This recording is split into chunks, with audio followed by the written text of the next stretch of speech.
Hi friends, పచ్చి టమాటాలు harvest చేసినప్పుడు చాలామంది కామెంట్ చేశారు, ఎండు చేపలు వేసి కర్రీ చేయండి, చాలా బాగుంటుంది టేస్ట్ అని. నేనైతే ఎప్పుడూ ట్రై చేయలేదు, అందుకని ఈసారి పప్పు చేస్తున్నాను. కందిపప్పుని బాగా కడుక్కొని అందులో పచ్చి టమాటాలు, పచ్చిమిరపకాయలు, ఉల్లిపాయలు, కొంచెం పసుపు, కొంచెం నీళ్లు, అలాగే కొంచెం చింతపండు, కొంచెం ఆయిల్ వేసుకొని కుక్కర్ విజిల్ పెట్టేసి ఒక 3-4 విజిల్స్ రానివ్వాలి.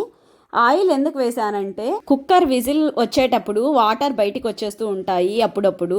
ఇలా ఆయిల్ వేయడం వల్ల ఆ వాటర్ బయటికి రావు.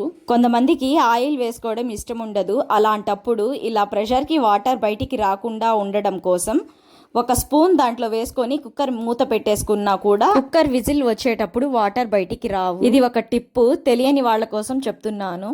ఇలా పప్పు ఉడికిపోయిన తర్వాత దీన్ని కొంచెం ఉప్పు వేసుకొని బాగా మెదుపుకోవాలి. ఇప్పుడు పోపు కోసం ఒక ప్యాన్ పెట్టుకొని ఇందులో ఆయిల్ వేసుకొని ఆయిల్ బాగా వేడైన తర్వాత ఇందులో ఆవాలు, జీలకర్ర, తినే శనగపప్పు, మినప్పప్పు, ఒక ఎండుమిర్చి, 4 వెల్లుల్లిపాయలు వేసుకొని బాగా ఫ్రై అయిన తర్వాత కొంచెం కరివేపాకు కూడా వేసుకొని ఇందాక మెదుపుకున్న పప్పుని కూడా వేసేసుకొని ఇందులో ఒక 5 మినిట్స్ ఉడికిచ్చేసుకుంటే ఎంతో టేస్టీగా ఉండే పచ్చి టమాటాల పప్పు అయితే రెడీ అయిపోతుంది. వేడివేడిగా అన్నంలో ఈ పప్పు వేసుకొని కొంచెం నెయ్యి వేసుకొని పైనుంచి తింటే టేస్ట్ సూపర్గా ఉంటుంది. Please subscribe.